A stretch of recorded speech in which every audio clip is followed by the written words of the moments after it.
And welcome everybody to the Monroeville Literary Festival. It's been a wonderful festival filled with great artists as always. We're so proud that this is our 24th year here in Monroeville, and we look forward to celebrating a 25th year next year. Before we get into our program, I'd like to thank a few of our sponsors.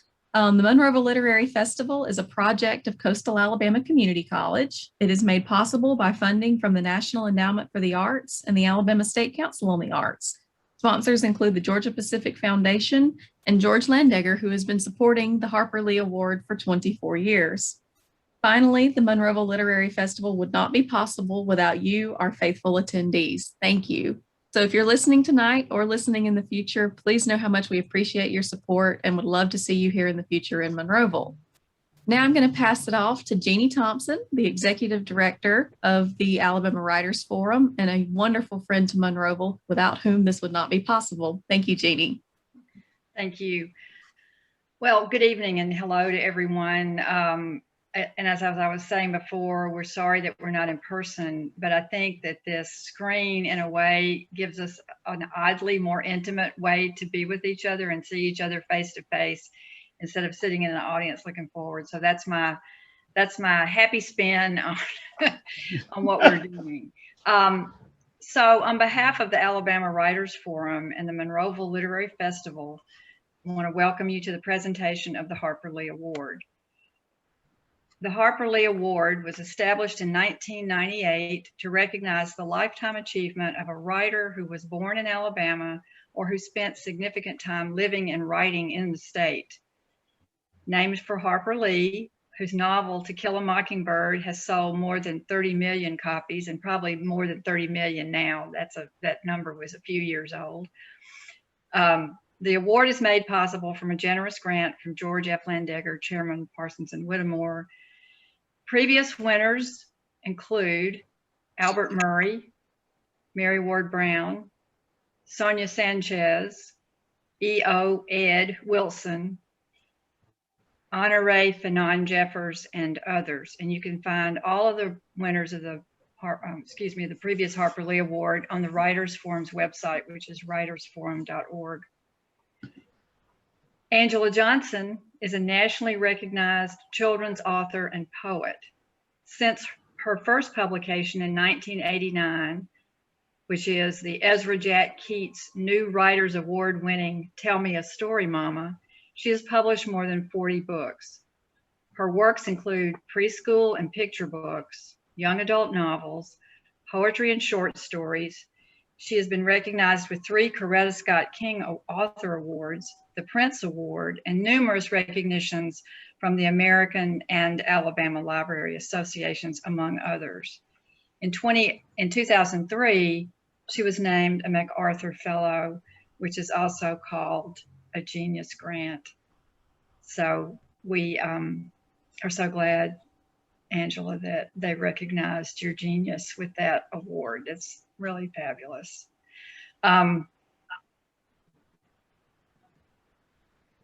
Tonight, we're thrilled to be able to welcome you, Angela, home virtually to receive the state's most prestigious literary award, in our opinion. And you are also the first recipient of this award who represents writing for children and young adults almost exclusively. And we're very, very proud of that. Angela's works celebrate African-American history, culture, and the bonds of family. From her deceptively simple, lyrical preschool and picture books, some of which I have here, through her timely and sensitive young adult novels, Johnson's rich storytelling and beautiful language are evident and reflect her first literary love, poetry. And she said, I considered that summer was truly upon me when I would sit under a tree or on a comfortable couch or on a cold train at 4 a.m. and reread To Kill a Mockingbird. Harper Lee captured the world of children directly, truthfully, flawlessly. Angela Johnson was born in Tuskegee and raised in Alabama and Ohio, and she said she fell in love with books and characters at a young age. By 4th grade, she knew she was a writer. Influences were her father and grandfather and other family storytellers. In a 2009 interview for the Brown Bookshelf, United in Story, she noted, I realized early on that stories made life into theater where people laughed until they cried, were sad, frightened, or just plain content. But because I lived in my head, I knew my stories would be written, not spoken. In all her books, Angela Johnson says she aims to write work that connects with the reader. And in the same Brown Bookshelf interview, she expressed her hope that her readers feel they, quote, come to a safe place when they are reading my books, even if the story is tumultuous. I want my voice to be one they can count on for a good story and maybe even take away something that might hold them in good stead. But mainly, I want to connect. Angela, we are looking forward to hearing from you and making those connections tonight. But before you read, please do accept our congratulations on being named the 2021 Harper Lee Award recipient for Alabama's Distinguished Writer of the Year. Thank you. And love as you can. And I'm going to hand this to Angela, and she is going to respond and read for us. And then following that, we can have some questions. So at any point, you can drop a question into the chat if you'd like to. So, Angela? Okay, thank you, Jeannie. I'd like to also thank Alicia, who I believe sent the 3,000-pound award to me. It was absolutely amazing getting it in the mail. I'd also like to thank the Alabama Writers Forum for their work, and of course the Monroeville Literary Festival and the Coastal Alabama Community College in Monroeville. You guys have been lovely, absolutely lovely. And I'm gonna say a few words about Alabama. I left Alabama when I was probably 2 or 3 years old, and I visited every year for about 17 years. And my grandmother told me once that the things I remembered and loved about Alabama were things that she just didn't understand. I love the red dirt, especially when it rained. My cousins and I would go out in the street and stomp in the dirt and squeeze between our toes. And it was bare feet and joy. That was Alabama to me. You know, driving through the piney woods, going to my cousin's house, standing on a road that no car could get through without having red dirt splashed along the sides. It was wonderful. And soon enough, though, I think when I was in my 20s, I was told that the roads were going to be paved in Shorter, Alabama. I got tearful because to me, that was Alabama. But luckily, there was an old man who held out, and he was in his late 90s. I was hoping he'd maybe get to 200, so they would never get to do the roads. But I'm pretty sure his son or daughter probably let them finish paving. I love the idea that he could hold it up. I know it's, the drivers were upset and the community was upset, but I was joyful. And the other thing my grandmother told me that she did not understand, being born in Alabama, what I loved so much was kudzu. I loved it. I loved kudzu. To me, I knew I was coming close to my people when you could look across a field and you would see these images. Maybe once it was a tractor. Maybe once it was an old cotton house. Maybe once it was some old shack just in the middle of a field. I loved it. I think the idea of the kudzu was what was before and what was happening now, and how everything could be uncovered and recovered. Actually, that vision of going through the Alabama, just as the sun was going down and looking out into fields of kudzu, stayed with me. And seeing the cotton house covered up was an image that I took with me. And later it sort of brought me to this images of what I now see as a part of my childhood that was so important and actually was instrumental in me writing, because there were always these visions I could never really get back, only if I went there. And of course, with that in mind, I became obsessed with old barns. You know, living in Ohio, there is no kudzu. Although I have to say, I did cut some once, hoping I could plant it up here. My father was appalled, absolutely, having lived in Alabama most of his life. He was absolutely appalled and could not understand, but it was romantic. And with that, I'm going to read you a story from a book of short stories I wrote. I can't even give you the year on it, but the book was called Gone from Home, and this is called Barns. Walter Hamilton used to draw pictures of barns everywhere he went. You could tell where he had his lunch or got sent to detention. Barns all over the walls. Beautiful barns, too. He'd color them in and would talk to you about all the different kinds he'd seen and where. He'd talk about the shoe mail pouch barns and how he'd found out about the man and why he painted those barns and how he had retired from barn painting. I listened because I was interested in Walter. We started figuring that when Walter wasn't in juvenile hall or in the hospital with some fight wound, he must live his life climbing around every Ohio barn he found outside the city. Most of us didn't leave the city enough, I guess. Walter said, it was happening in the country, though. We ought to see it.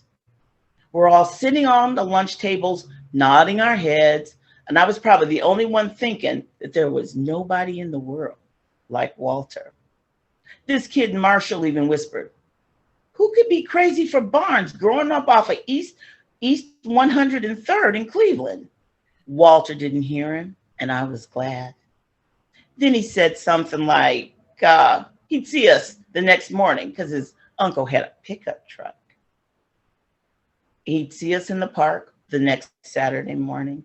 5 a.m. looks like the moon, like nowhere I've ever been. Even the streets look clean. It's so quiet, like the first snow before everybody walks on it and the cars drive through. Pure, soft. We're leaning together in the back of the truck so we won't fall out from tiredness. All of us brush blue flannel from the blankets off of each other. I get to wondering how we could have been talked into this, but then remember, I wasn't talked into this.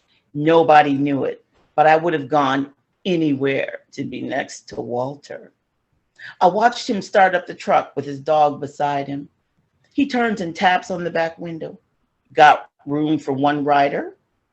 I see no one moving, so I start out the truck bed and jump right up at front. I hear one girl I know from study hall say before I leave, is this stupid? Everybody but me nods. I open the door to the cab and slide in beside Walter's dog. He smiles. Walter, not the dog. Then all I can think of is, can farm animals bite? And how beautiful the city looks, left behind in the mist. And how I want to hold Walter's hand. Forget about that. Forget about it. Then we're beyond the middle of nowhere. Walter passes out styrofoam cups of sweet cream coffee, and he empties it from a big thermos. He smiles at all of us, and it's like putting a blanket just out of the dryer over top of me. A few minutes before, he'd driven the truck off the paved road onto this little dirt one. I'd look over at Walter and daydream that we've driven alone into the country. We're having a picnic by the road. Walter's talking. Now, 10 city kids from in and around East 103rd Street start listening to a lecture about barns. Barn usage and color, barn statistics, and the age of barns in the state of Ohio. We are wide-eyed and slurp hot coffee like it's the only thing keeping us alive. It all seems like a dream. Finally, Walter is quiet and says nothing for about a minute. We hold our breaths and look at him. Not the sweet smelling wildflowers around us, or even the family of raccoons checking us out from across the road. Just as I think we should clap or something, he starts talking again. His dog even stops chasing butterflies and sits beside him. I notice for the first time the scar across Walter's face. It runs from the corner of his left eye to his lip. I look at the tattoos on his hand and neck too. 2 years ago, Walter was screaming in the street, trying to make his little cousin breathe after she was shot by a drive-by. They say he begged people to do something to help. He'd finally picked her up, waited for a city bus to take them to the hospital, even though everybody knew she was gone as she lay in the road. I was on the bus when he'd gotten on. The bus driver sped up while everybody else, me included, sat dumbfounded. I shook when I walked down the aisle and touched his shoulder. He cried harder when he looked up at me. I was there when Walter started talking about how farmers used to help each other build barns. He talked about barn fires and crop failures and how even while the people were long gone, the barns still stood. Walter talked about how most farmers were barely making it and how the barns were monuments to a time that would never be again. Then he nodded to us to follow him through the trees we'd been surrounded by. And in a minute, there it was. The barn stood tall and white. It looked so old, the paint was wearing off, and the metal hinges on the doors were rusted. A skinny green tree stood by its side. Walter rocked around the barn. He touched it. He said, "Think about them knocking down the old buildings in the neighborhood without a thought." Their time was gone too, those buildings. He turned back to us. He looked around and walked away. I started crying just like that, out of nothing and for everything. It got so bad I was gulping. Nobody moved or seemed embarrassed for me. While I cried, I thought about passion and death. When we all walked back to the truck, Walter was sitting on the fender, smiling. He looked at me and mouthed the words, "Yes." The city isn't the moon anymore. It's another world altogether by the time we get back. There isn't enough room. I don't want to get out of the truck. None of us do. We sit together saying nothing in the park, looking at the wine bottles and vials. An old skinny dog runs by us, scared. Walter's dog howls, looks at Walter, then wags his tail. He likes where we had been. Walter is the first to get out and leans against the truck, waiting for everybody to move. Somebody points downtown and says, "It was probably full of barns 100 years ago." Somebody else says, no, it used to belong to the Indians." Then somebody else said natives and climbs out of the truck and heads for the rapid. A few minutes later, the bed of the truck is empty and I'm still standing beside Walter. After a while, I'm leaning against him. They tore down the building across the street from our apartment yesterday. One loud crash and it was gone. I wonder if they tore down barns when they were dangerous or just let them keep on work until they couldn't anymore. Cows don't attack people who get too close, though. Barns are safe and they get to be old. Walter was standing beside me watching the building go down across the street. He stood there until it fell, then walked away with his hands in his pockets and his head down. I ran after him. He grabbed my hands and I saw his soul. I figured he was thinking about barns. Just thinking about barns. Great.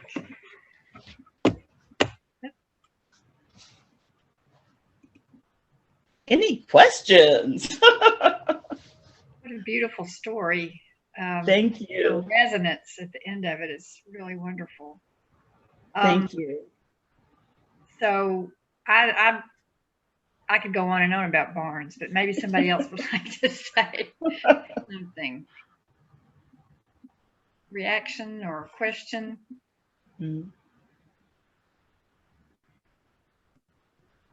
I do want to say something about the book.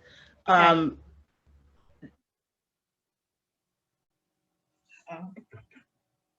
It's my editor had been Richard Jackson, who was absolutely amazing. Mhm. And I almost couldn't remember whether he had edited this book or not. But then I did remember, I think that he did. He was the person, yeah, he did it for DK Inc. The wonderful thing about writing for me has always been the idea that it never crossed my mind not to do a certain genre. At first I was doing picture books. I thought, okay, I'll do picture books. And then I was writing poetry and I thought, well, this is part of it. I'll write poetry. And then there were middle readers, and then there were novels, and then there were board books for children. And the amazing thing, one day I sat down and I realized that everybody didn't do that. The wonderful thing about my editor, because I was an unschooled writer and I really wasn't in the world of writing, I didn't go to a lot of conferences. I was a bit shy and really didn't want to be in public. I had no idea that children's book authors didn't do the whole thing. And he was so amazing. He never told me that they didn't. So, there were no walls for me. And writing Gone From Home was just a revelation for me, the idea that I could actually write short stories. And ultimately it was because this amazing man didn't put up any walls. He didn't say, oh, no, you write picture books, let's do that, And so to me, I just found this book a few days ago, and I had no idea what I was going to read. I was going to read the poetry I did that took place in Alabama, but I thought that Barnes would speak to people. Mm-hmm. So I hope it did. It did. And I'm looking in the chat right quick here. I want to make sure I didn't miss anything. Someone says barns in the South used to have Rock City painted on them. Was that the case in Shorter, Alabama? That's more of a North Alabama thing, I think. It's so funny. When I became totally obsessed with barns, I think I was in my 30s, and a friend and I used to just ride all around. In here, they literally have people who paint old barns with the chew mail pouch. I don't know if that's in Alabama. Do they have that? Well, in Ohio, because I think it was first started in Pennsylvania, these really old barns, this guy comes around. He was the only one who did it, and he would paint the chew mail pouch tobacco on the side of it. There are very few left, but there's one a few miles from my home. So, and it's interesting. I'm a nerd about it. It's very weird. Somebody might know who could help me with this, but there is a barn, quilts painted on barns in Alabama. There's a tour of that. Wow. Do you know about this? The Barn Quilt Project or something like that. Oh, that's amazing. Yeah, and that's all I know how to say it, but I know that it was mentioned during the bicentennial. I've seen it.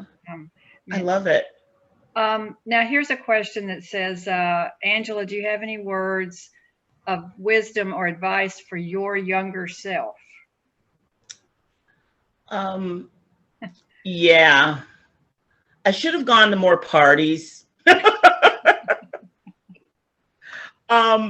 A few years ago, I had a cousin come up to me, and I hadn't seen him in 30 years. Oh, no. Oh, the times are changing. And he came up to me and said, do you remember me? And I said, yeah, I remember you. He said, I remember you because you were the girl with a pad of paper sitting under a tree. at family reunions. Wow. I was a bit shy, but then I realized even in college I didn't go to the parties. I always sort of set myself aside, and I would prefer to write or read a book, and I would have gone to more parties. Okay. I would have gone to more parties. Yeah. And I see that somebody now says it's alabamabarnquilttrail.org. And the quilt patterns are painted on barns in Tennessee. I'm not sure if that goes with that. But at any rate, there's appreciation of the idea of painting on barns. So when you said that you wrote all these different types of books and you didn't really think about genre, how did something end up being a board book? Did you write a short thing and then your editor said this would work as a board book? Or because those are usually very small, short vocabulary, right? Exactly. I can actually tell you how I wrote. I've only written one collection of board books, even though publishers now change picture books into board books. It's a little unnerving. Right. I find that a bit unnerving. I understand it's marketing. I understand that they're trying to sell, more books because there's obviously not enough board books. I don't understand that.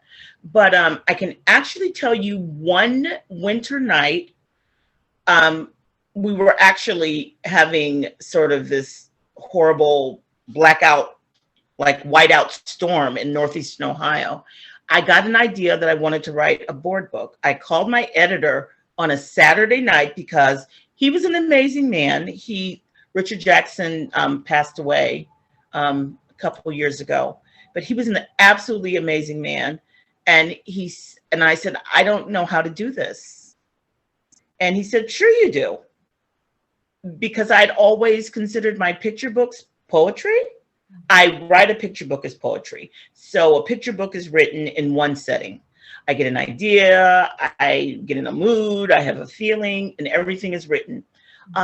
But board books, obviously, younger children, not written as poetry, but then I discovered they could be. My amazing editor, I would fax him a page. He would fax, and does anyone remember the thermal faxes? I'm dating myself, obviously, by saying this. Yes.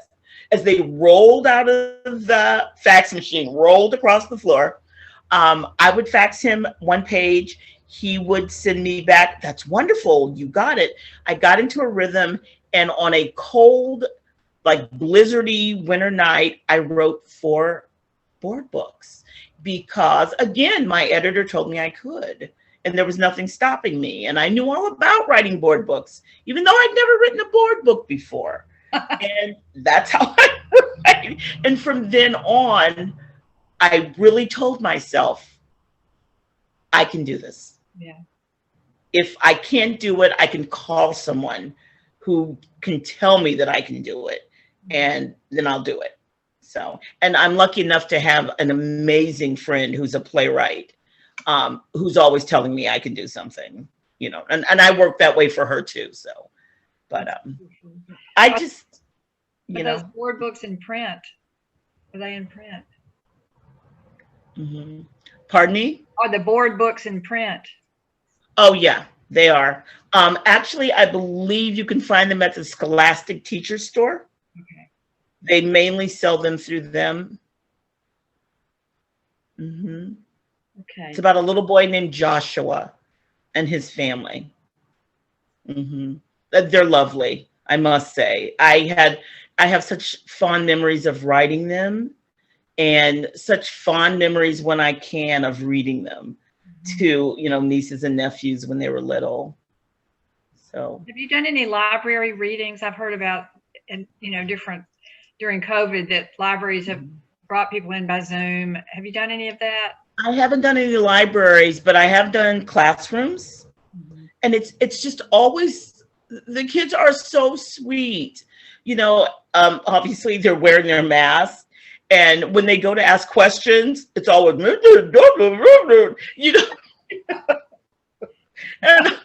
I'm constantly going, I'm sorry, dear, I can't hear you. So they get very close. You don't want them taking their mask off, but you'll see them, pull their mask and put the microphone up, inside their mask. It's very funny. It's all very interesting. And I have to say, it is more personal with this, the kids can ask more questions.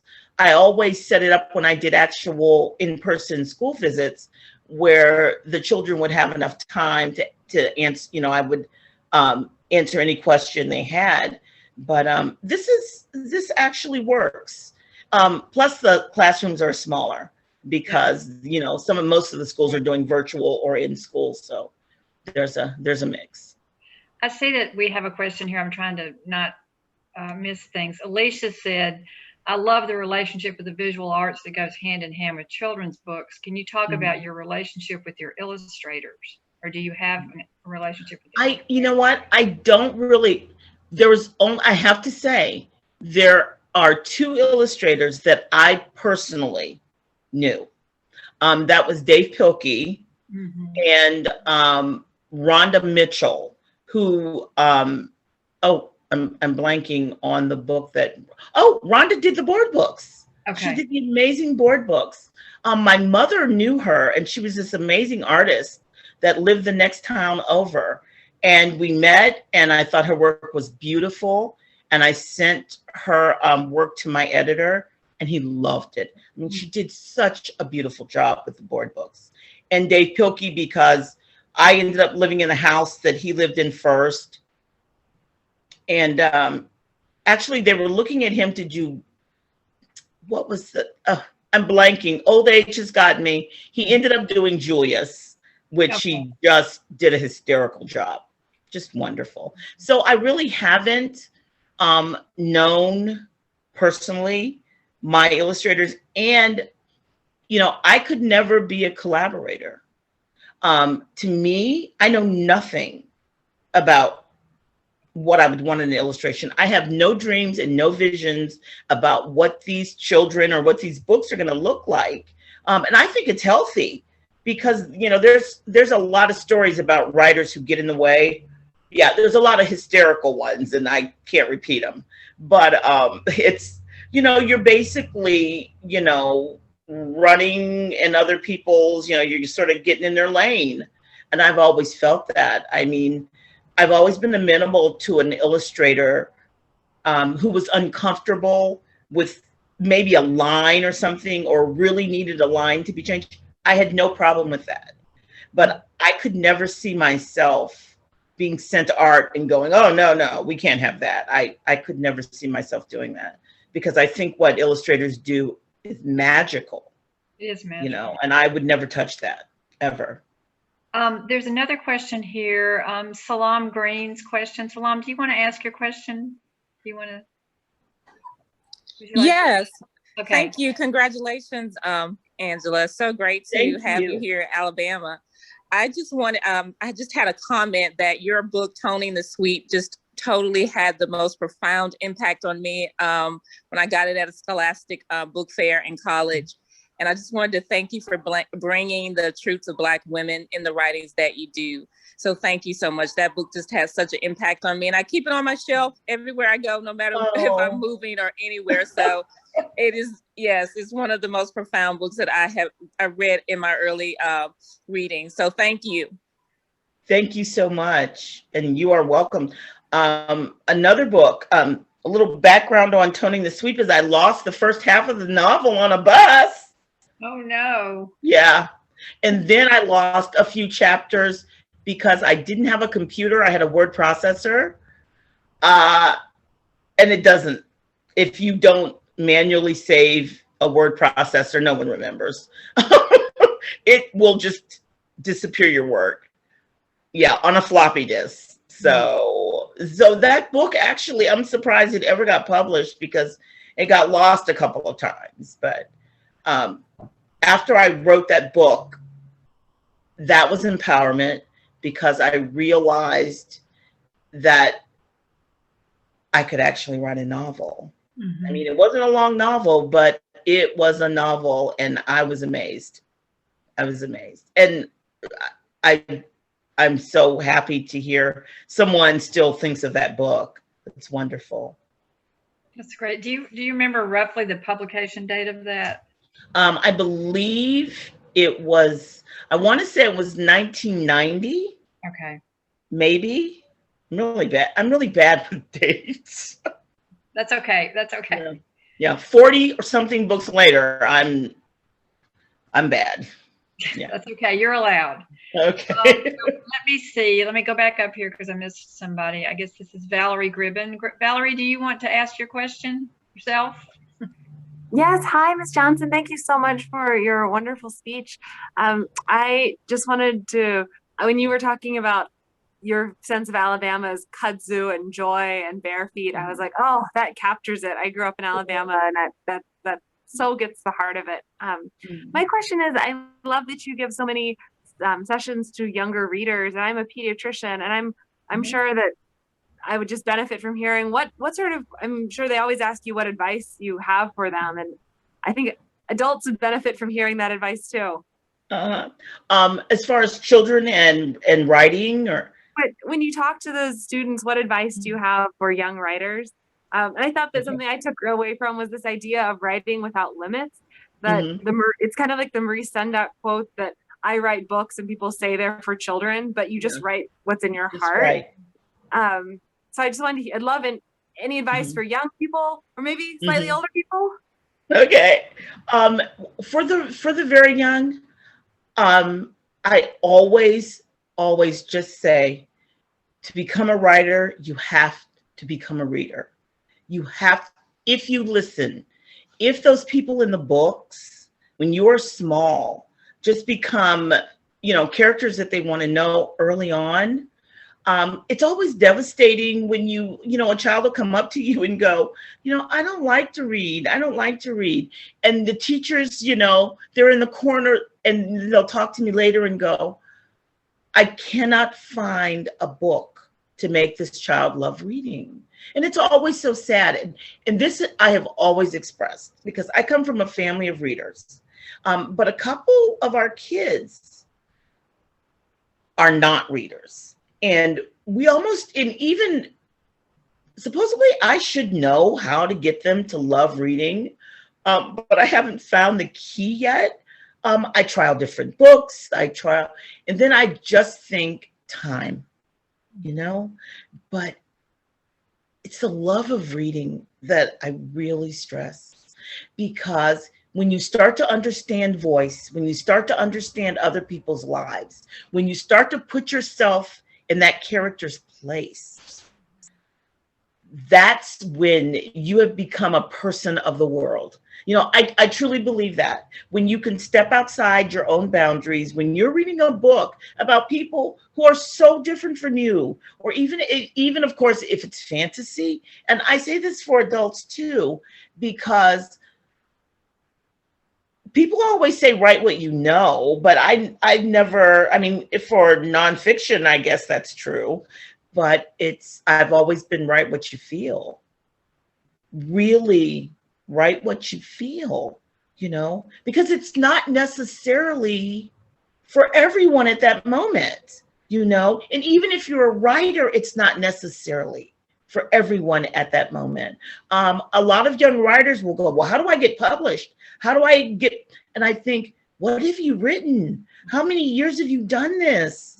Are you loving the words? Do you feel comfortable with these words? Do you love what you write? Do you sit at a computer and laugh at something that you've written? Do you sit at your computer and reread something and go, have you cried? Did it make you cry? Do you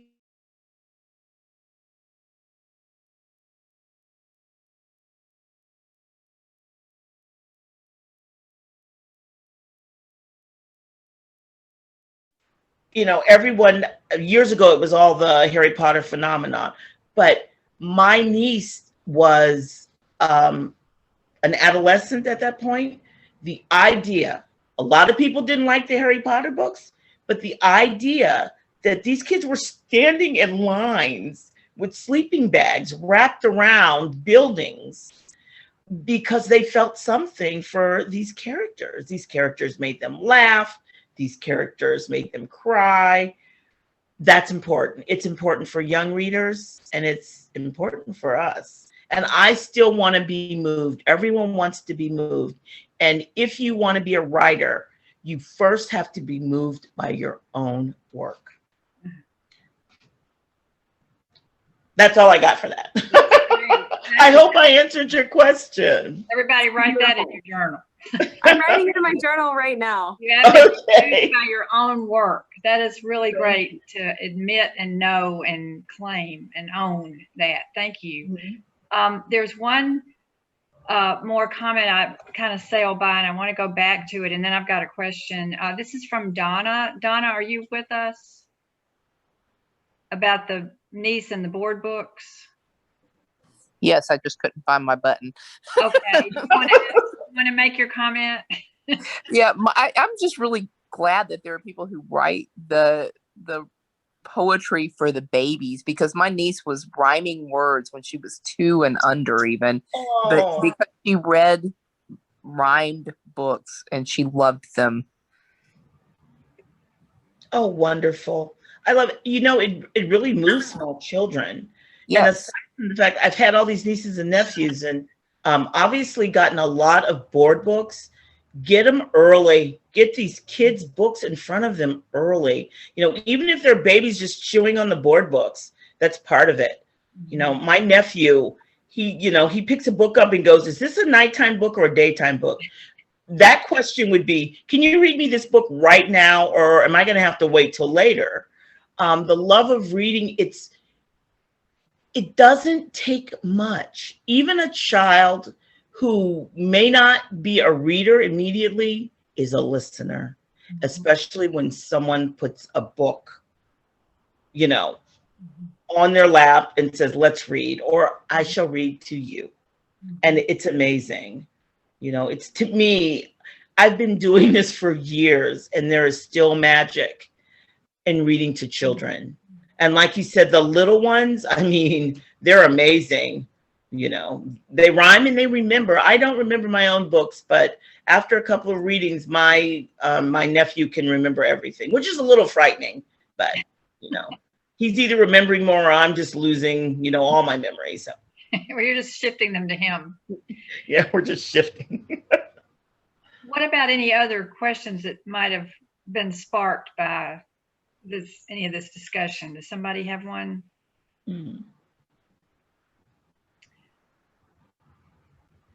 Okay, well, Jeannie? Zanice. Yeah. Hi. There's a question, what writers move you? That's also in the chat. Oh, okay. Sorry. That was Donna Okay. also. Okay. Hello. I used to have a hard time with that question because I was so moved by so many writers. Then I decided that, and people would always ask you, who's your favorite writer? And I would never give an answer to it, but I would tell a story about why I loved a certain writer and loved 20 other writers. But there's this, Maya Angelou did the compilation work of her autobiographies. And my favorite is Singing and Swinging and Getting Merry Like Christmas, which was an amazingly joyful book, because in this book, she travels all over the world with this acting troupe, an opera troupe. And there are these amazing characters. And at the time, I was trying to decide whether I was going to be a teacher or whether I wanted to write. And it was difficult for me because I decided that if I was going to be a teacher, that I would just stop writing, which is kind of ridiculous because I know so many teachers who are writers. But to me, I was going to have to throw my all into it. And I remember, and of course, Maya Angelou was a teacher, a writer, a singer, a dancer, an activist. I mean, the woman was amazing. Renaissance woman is not even enough for her. And I remember sitting on front campus at Kent State University, reading this book and laughing hysterically about the certain part where some of the troupe, the acting troupe, got a little tipsy and fell down, and they were all singing, and I thought, you know, this woman went from a child who didn't speak because of something horrendous that happened to her, and you were with her when you were reading I Know Why the Caged Bird Sings. And then I'm with her again. She's a grown woman and she's in Europe and she's dancing. And I just remember thinking, wow, just wow, she made me want to write it all down. You know, and she also made me feel like my life was a little bit more interesting than I thought it was. So she did that for me. Now, I could tell 3,000 other stories about what individual writers did for me, but that made me know that I really wanted to write, because her words were joyous. Her words were devastating sometimes. And she was there. She was through it all, you know, and she told the story, and the story was amazing. And she made me want to do that. She really did. Somebody has a question having to do with the writing process. Angela Calderon says, what part of the day is the best time for you to write? Sadly, it used to be very early morning, but through COVID, my niece and her children live with us, and I'm living with my parents, and so we're all in the house. So basically the early mornings are me staring into space thinking about writing, because before I would get up at 5 a.m, drink a cup of coffee, watch cartoons, maybe get something to eat, go out on my porch. Now it's sketchy. I sometimes in the middle of the night I'll write something down. I rarely write in the morning anymore, but I was always bad at process. Always. I don't know it, but I may be the only writer out there who, when I'm writing a novel, I have no idea what the next chapter is going to be. I hear people outline those things and actually send in what their books are literally going to be and how they're going to end. I never know. And my editors don't ask me anymore. My agent doesn't question me anymore. They just let me go because I have no true process. It's kind of sad. You know, I've gone to authors conferences, and, you know, the writers will get together and everyone will talk about, you know, process and what they do and the things they go through before they write. And I'm sitting there going, I have no idea what any of that means, because it's all off the cuff with me. And I never know what's going to happen next. So it's kind of bad for an agent and editor, but I'm happy. I've done it all these years, so I don't think I'm going to change. So sorry, you guys, I have no process. No process.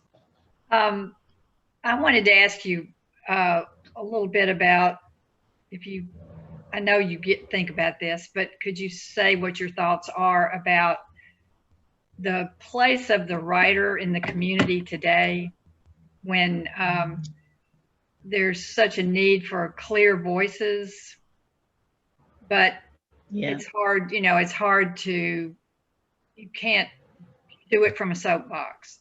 So I'm thinking about this trilogy here behind me, in which there are issues that relate to a number of things having to do with, you know, kids having kids young, kids experiencing death, all these different kinds of things.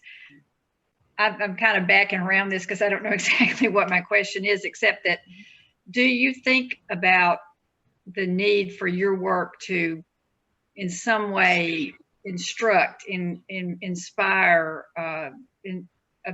empower young people who read it?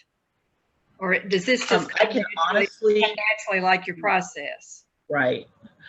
You know what? I can honestly say that I have never written with the idea that I wanted something to empower my readers, but it works out that they empower me. So I take it when I write, if you respect children, if you respect the idea that, you know, they can be autonomous beings and you love them and you care about their world, and again, you respect them, that's how my writing comes out. I'm not a lecturer. I don't want my books to be a lecture. I do want my books, I want my books to be honest. And I guess if you go from a standpoint of you don't want to talk down to your audience and you want to be an honest adult, then you will respect them. And maybe these books will speak to them in some way. I mean, I've had adults who were not happy, you know, when you're talking about teen pregnancy and, you know, some people are upset, but I don't take that to heart either. I mean, you know, people will think what they want to think, but I think if you do respect young people and you respect the world that they're living in and you're honest about their world, then you will speak to them, right? You know, but I never write a book with the intention of, and I don't want to say preachy, but I never write it with some sort of argument for social justice or activism or anything in mind. That's just what I write because I respect the young people. So if someone happens to take a book a certain way, they'll take it a certain way. But you know, I can't really do anything about that because some people will always think that you wrote with, you know, some sort of, you know, idea in mind, etc. Well, I really like the idea of respecting the children and being honest with them and showing them, you know, just add on to it, showing them real characters. Mm-hmm. You know, that they can that you can see these characters and make their own opinions about them and love them, admire them, and kind of learn from them. Okay, we're kind of getting toward the end. We still have a little bit of time.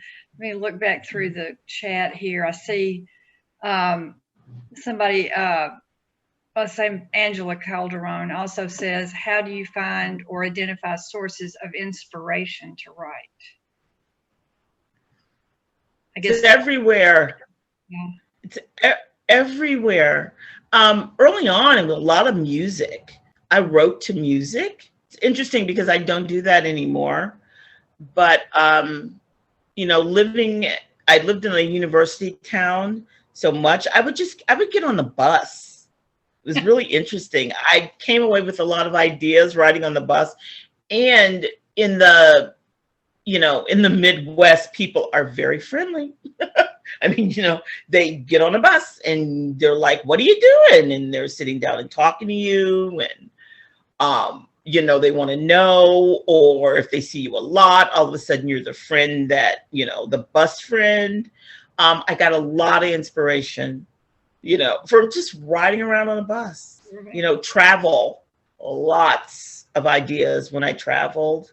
For some reason, I was always the person who young people would sit next to, you know, because, you know, you're a woman traveling alone. Sometimes, you know, you're the safer bet than, you know, the guy across, you know, the way who's, you know, eating steak out of a bag or something. I don't know. But so I got a lot of ideas. My inspiration is people. I mean, it's constant. It really is. And as long as you open yourself up to that, and that's one of the things I would tell people who want to write,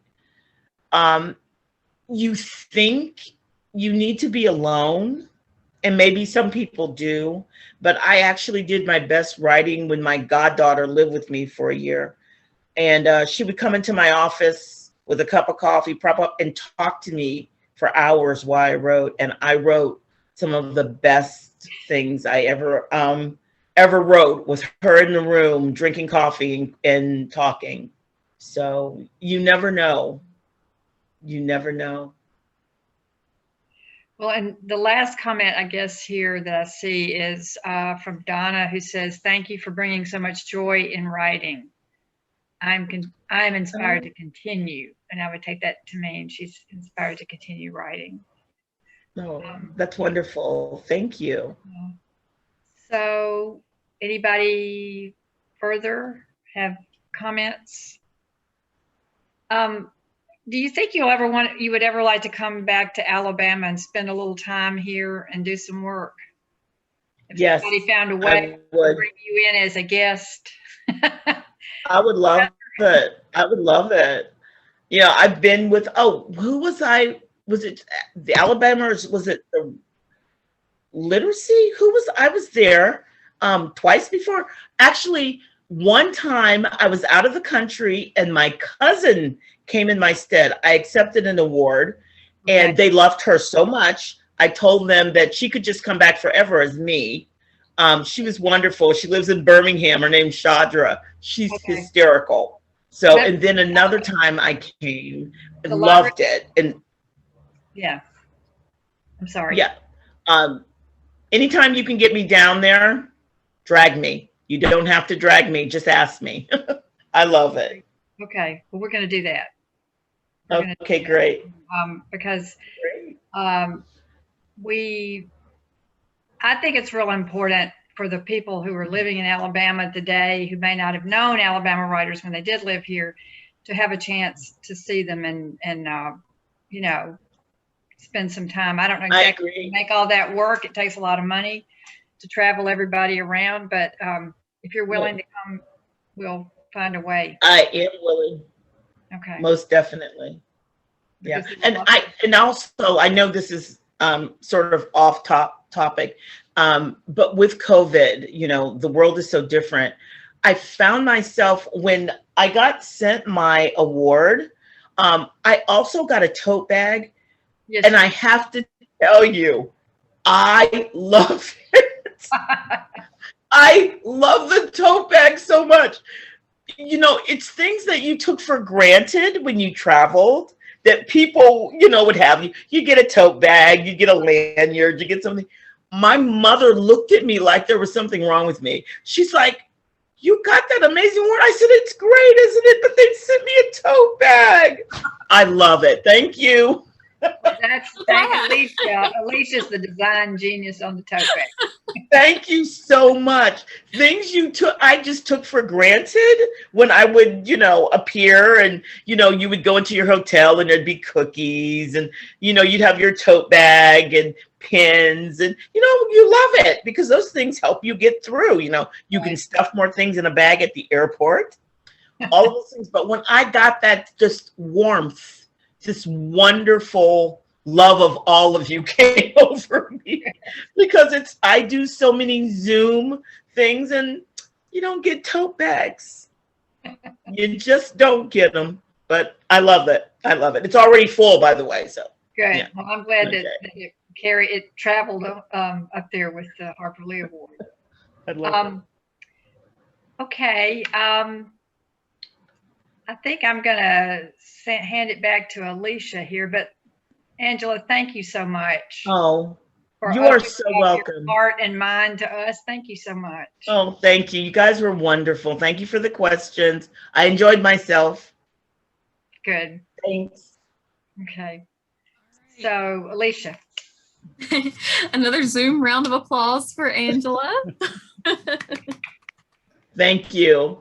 Thank you much. We're definitely going to work on getting you back to Alabama. I know one of my dreams for the Monroeville Literary Festival is that we'll have a children's stage to kind of attract a whole new generation of literary lovers in our community and surrounding areas. And so I would obviously love to have you featured on that. All right. Wonderful. Thank you everyone for joining us for this year's Monroeville Literary Festival. It would not be possible without your support, and I hope that you'll keep an eye out for announcements about our 25th festival next year. So with that, I will say good night to you all and God bless. Thank you all. Good night. Great job, Alicia. Thank you. Bye, Angela. Bye-bye, Jeannie, Alicia, everybody who tuned in, listened, questions, etc. Have a good one. Okay. Bye-bye.